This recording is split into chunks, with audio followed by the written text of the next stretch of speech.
നമസ്കാരം. സഹകാരി റേസ് പ്ലസിൻ്റെ പുതിയൊരു current affairs ക്ലാസ്സിലേക്ക് സ്വാഗതം. ഇന്ന് നമ്മൾ കറണ്ട് അഫയേഴ്സ്, അതായത് ഇമ്പോർട്ടൻ്റ് ആയിട്ട് അടുത്ത് നടന്ന ഇമ്പോർട്ടൻ്റ് ന്യൂസ് പേപ്പർ കറണ്ട് അഫയേഴ്സിലൂടെ തന്നെയാണ് പോകുന്നത്. ആദ്യമായിട്ട് കാൻഡിഡേറ്റ് ചെസ്, ഇൻഡിവിജ്വൽ കാൻഡിഡേറ്റ്സ് ആയിട്ട് നടത്തുന്ന ചെസ്സാണ്. കാൻഡിഡേറ്റ് ചെസ്സിൽ ഏറ്റവും പ്രായം കുറഞ്ഞ താരം, ജേതാവാകുന്ന ഏറ്റവും പ്രായം കുറഞ്ഞ താരം എന്ന ബഹുമതി നേടിയത് ആരാണ്? ഇന്ത്യയുടെ കൗമാര താരമായ ഡി ഗുകേഷ്. 17 വയസ്സുള്ള ഒരു കുട്ടിയാണ് അല്ലേ, ഡി ഗുകേഷ്. അപ്പോൾ കാൻഡിഡേറ്റ് ചെസ്സിൽ ജേതാവാകുന്ന ഏറ്റവും പ്രായം കുറഞ്ഞ താരം ആരാണ്? ഇന്ത്യയുടെ ഡി ഗുകേഷ് ആണ്. പ്രജ്ഞാനന്ദ, നമ്മുടെ മാഗ്നസ് കാൾസനെ തോൽപ്പിച്ചതും ഈ അടുത്ത് വളരെ ന്യൂസായിട്ട് വന്നതാണ് അല്ലേ. എന്നാൽ കാൻഡിഡേറ്റ് ചെസ്സിൽ ജേതാവാകുന്ന ഏറ്റവും പ്രായം കുറഞ്ഞ താരം, നമ്മുടെ ഓപ്ഷനിൽ പ്രജ്ഞാനന്ദയും ഉണ്ടാവും. അപ്പോൾ തെറ്റിപ്പോകണ്ട. ഇന്ത്യയുടെ താരം ആരാണ്? അത് ഡി ഗുകേഷ് ആണ്. ഡി ഗുകേഷ്. വിശ്വനാഥൻ ആനന്ദിന് ശേഷം കാൻഡിഡേറ്റ് ചെസ് ജേതാവാകുന്ന ആദ്യത്തെ ഇന്ത്യക്കാരൻ കൂടിയാണ് ആര്? തമിഴ്നാട്ടുകാരനായുള്ള ദൊമ്മരാജു ഗുകേഷ്. തമിഴ്നാട്ടുകാരനായിട്ടുള്ള, നമുക്കറിയാം ചെസ്സ് നമ്മുടെ സിലബസിൽ ഉൾപ്പെടുത്തി, അതായത് കുട്ടികളെ പഠിപ്പിക്കുന്ന ഒരു സംസ്ഥാനമാണ് അല്ലേ. അതായത് സിലബസിൽ ഉൾപ്പെടുത്തി ആദ്യത്തെ സംസ്ഥാനം, അതും ഒരു കറണ്ട് അഫയേഴ്സ് ആയിട്ട് PSC ചോദിച്ചിട്ടുണ്ട്. ഏത് സംസ്ഥാനമാണ് സിലബസിൽ അല്ലെങ്കിൽ കരിക്കുലത്തിൻ്റെ ഭാഗമായിട്ട് ചെസ്സ് കൊണ്ടുവന്നത്? തമിഴ്നാടാണ്. നമുക്കറിയാം തമിഴ്നാട്ടിലെ പ്രോഗ്രഡീസ് തന്നെയാണ് നമ്മുടെ ഡി ഗുകേഷ് ആണെങ്കിലും പ്രജ്ഞാനന്ദയാണെങ്കിലും. അപ്പോൾ വിശ്വനാഥൻ ആനന്ദിന് ശേഷം കാൻഡിഡേറ്റ് ചെസ് ജേതാവായ ആദ്യത്തെ ഇന്ത്യക്കാരൻ കൂടിയാണ് ആര്? ദൊമ്മരാജു ഗുകേഷ്. ഡി ഗുകേഷ്. കാനഡയിൽ ടൊറന്റോയിൽ നടന്ന മത്സരത്തിൽ ഗുകേഷ് മുൻ താരങ്ങളോട് ഏറ്റുമുട്ടി ജേതാവായി. 22-ാം വയസ്സിൽ കാൻഡിഡേറ്റ് ചെസ് ജയിച്ച റഷ്യൻ താരം ഗാരി കാസ്പറോവിൻ്റെ റെക്കോർഡാണ് ഗുകേഷ് മറികടന്നത്. 22-ാം വയസ്സിൽ കാൻഡിഡേറ്റ് ചെസ് ജയിച്ച റഷ്യൻ താരമായിട്ടുള്ള ഗാരി കാസ്പറോവിൻ്റെ റെക്കോർഡാണ് ആര് മറികടന്നത്? ഗുകേഷ്. ഈ വർഷം ഒടുവിൽ നിന്ന് ലോക ചെസ് ചാമ്പ്യൻഷിപ്പിൽ നിലവിലെ ജേതാവായിട്ടുള്ള നമ്മുടെ ചൈനീസ് താരം ഡിങ് ലിറനും, ഇപ്പോൾ ഉള്ള താരം ആരാണ്? ഡിങ് ലിറനാണ് ഇപ്പോഴത്തെ ആ ഒരു ലോക ചെസ് ചാമ്പ്യൻഷിപ്പിലെ ജേതാവ്. ലോക ചെസ് ചാമ്പ്യൻഷിപ്പിലെ ജേതാവായിട്ടുള്ള ഡിങ് ലിറനും ഗുകേഷുമാണ് ഈ വർഷം നടക്കാൻ പോകുന്നത്. 2024 നവംബറിലൊക്കെ ആയിരിക്കും ആ ഒരു മത്സരം നടക്കാൻ പോകുന്നത്. കാൻഡിഡേറ്റ്സിൻ്റെ ജേതാവിന് ഏകദേശം 78.5 ലക്ഷം രൂപയാണ് സമ്മാനം. കാൻഡിഡേറ്റ് ചെസ് ജേതാവിന് എത്ര എമൗണ്ട് ആണ് ലഭിക്കുന്നത്? 78.5 ലക്ഷം രൂപയാണ് സമ്മാനം. അപ്പോൾ 22-ാം വയസ്സിൽ കാൻഡിഡേറ്റ് ചെസ് ജയിച്ച റഷ്യൻ താരം ഗാസ്പറോവിൻ്റെ റെക്കോർഡ് മറികടന്നത് ആരാണ്? ഗുകേഷ്, ഡി ഗുകേഷ്. ഈ വർഷം അവസാനം, അതായത് നവംബർ ഡിസംബർ മാസങ്ങളിലായിട്ട് നടക്കുന്നതാണ് നമ്മുടെ ലോക ചെസ് ചാമ്പ്യൻഷിപ്പ്. ഇപ്പോഴത്തെ കറണ്ട് ആയിട്ടുള്ള അല്ലെങ്കിൽ ഇപ്പോൾ ഉള്ള നിലവിലെ ചാമ്പ്യൻ ആയിട്ടുള്ള ചൈനീസ് താരം ഡിങ് ലിറനും ഗുകേഷുമായിരിക്കും അത് മത്സരിക്കാൻ പോകുന്നത്. ഇതിൻ്റെ എമൗണ്ട് അല്ലെങ്കിൽ കാൻഡിഡേറ്റ് ജേതാവിന് ലഭിക്കുന്നത് എത്രയാണ്? 78.5 ലക്ഷം രൂപയാണ്. ഇനി ലോക ഭൗമദിനം എന്നാണ് സ്ഥിരമായിട്ട് PSC ചോദിക്കുന്ന ഒരു ക്വസ്റ്റ്യനാണ് അല്ലേ. ഏപ്രിൽ 22 ലോക ഭൗമദിനമായിട്ട് ആചരിക്കുന്നത് എന്നാണ്? April 22 planet versus plastics. നമുക്കറിയാം പ്ലാസ്റ്റിക്സ് ആണ് ഇപ്പോൾ ഏറ്റവും കൂടുതൽ നമ്മുടെ ഭൂമിയെ കാർന്നു തിന്നുന്ന ഒരു ക്യാൻസർ ആണ് എന്നൊക്കെ പറഞ്ഞ് നമുക്ക് ഇഷ്ടമാതിരി ലേഖനങ്ങൾ വന്നിട്ടുണ്ട് അല്ലേ. പ്ലാനറ്റ് വേഴ്സസ് പ്ലാസ്റ്റിക്സ് എന്നതാണ് 2024 ദിനാചരണ വിഷയം, ഭൗമദിനത്തിൻ്റെ വിഷയം. ഏപ്രിൽ 22 നടന്ന ഭൗമദിനത്തിൻ്റെ വിഷയം എന്തായിരുന്നു? Planet versus plastics. കരയിലും കടലിലും അടിഞ്ഞുകൂടുന്ന പ്ലാസ്റ്റിക് മാലിന്യം മൂലമുള്ള പരിസ്ഥിതി പ്രശ്നങ്ങളെക്കുറിച്ച് ചർച്ചകൾ നടത്തുന്ന എവിടെയാണ്? ഈ ഒരു ദിനാചരണത്തിൻ്റെ ഭാഗമായിട്ട് നടക്കുന്നത്. എന്താണ്?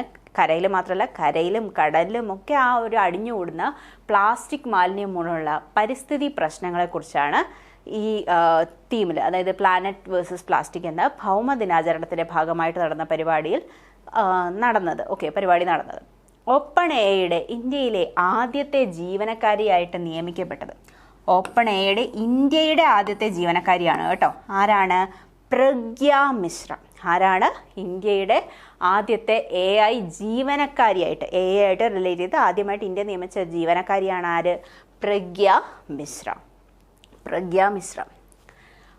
ഓപ്പൺ എയുടെ ഇന്ത്യയുടെ പ്രചാരണ പ്രവർത്തനങ്ങൾക്ക് നേതൃത്വം നൽകുന്നത് ഇനി ആരായിരിക്കും? അത് ഓപ്പൺ എ എന്ന് പറഞ്ഞാൽ ഓപ്പൺ എ ആർട്ടിഫിഷ്യൽ ഇൻ്റലിജൻസ് വെച്ചിട്ടുള്ള ഒരു ന്യൂ എറ അല്ലേ, ന്യൂ എറയാണ് സ്റ്റാർട്ട് ചെയ്യാൻ പോകുന്നത്. ആ ഒരു പുതിയ യുഗത്തിന് അല്ലെങ്കിൽ ആദ്യമായിട്ടൊരു ജീവനക്കാരിയായിട്ട് ഇതിൻ്റെ പ്രചാരണമെല്ലാം നടത്താൻ പോകുന്നത് ആരാണ്? പ്രഗ്യ മിശ്രയാണ്. ഇന്ത്യയിലെ പ്രചാരണ പ്രവർത്തനം. ഓക്കെ, അപ്പോൾ നമ്മൾ ഭൗമദിനത്തിൻ്റെ ഇത് കണ്ടു അല്ലേ, പ്ലാനറ്റ് വേഴ്സസ് പ്ലാസ്റ്റിക്സ് എന്നതാണ് നമ്മുടെ 2020 ഭൗമദിനത്തിൻ്റെ വിഷയം. കരയിലും കടലിലുള്ള പ്ലാസ്റ്റിക് മാലിന്യമാണ് ചർച്ചാ വിഷയമായിട്ട് വന്നത്. ഓപ്പൺ എയുടെ ഇന്ത്യക്കാരിയായ അല്ലെങ്കിൽ ആദ്യമായിട്ട് ഇന്ത്യ നിയമിച്ച ആദ്യത്തെ ജീവനക്കാരി ആരാണ്? പ്രഗ്യാ മിശ്രയാണ്.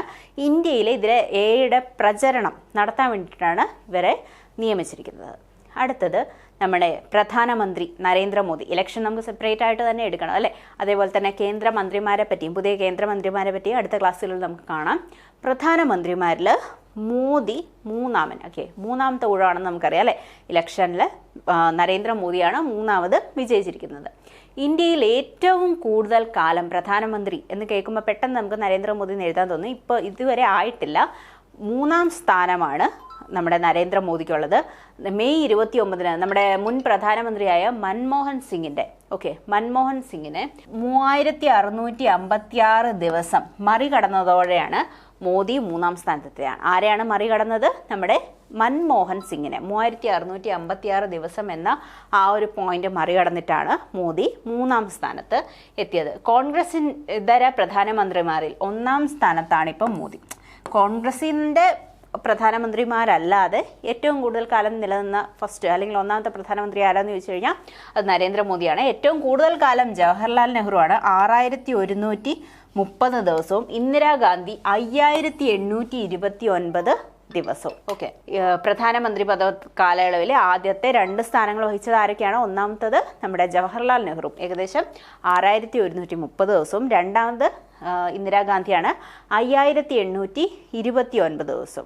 ഓക്കെ, ഇപ്പോൾ 3ാം സ്ഥാനത്തുള്ളത് ആരാണ്? പ്രധാനമന്ത്രി നരേന്ദ്രമോദി.